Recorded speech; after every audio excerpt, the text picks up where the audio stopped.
Hello दोस्तों, नमस्कार। कैसे हैं? उम्मीद करते हैं दोस्तों आप लोग बहुत अच्छे हैं। और दोस्तों 12 बज का 15 मिनट हो गए दोस्तों। और दोस्तों बहुत गर्मी भी लग रहा है इधर खाना बनाने में। दोस्तों देखिए चूल्हा पर खाना, खीर पूड़ी दोस्तों बना लिए हैं।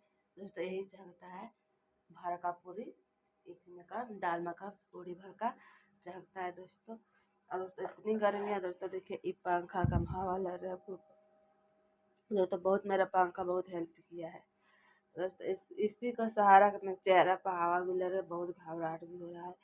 और दोस्तों इसलिए हम हवा, दोस्तों बड़ा पंखा चला तो दोस्तों इधर दिया बुझ जाएगा, इसलिए हम छोटा पंखा यूज कर रहे हैं। दोस्तों बहुत अच्छा लगा। तो चलिए दोस्तों अभी अगला वीडियो मिलेंगे। दोस्तों देख सकते हैं मेरा अभी पूरी नहीं चढ़ा है, चढ़ने बाकी है। तो दोस्तों आप लोग ढेर सारा प्यार दीजिएगा, वीडियो भी चढ़ाएंगे आप लोग ढेर सारा। मेरा वीडियो को लाइक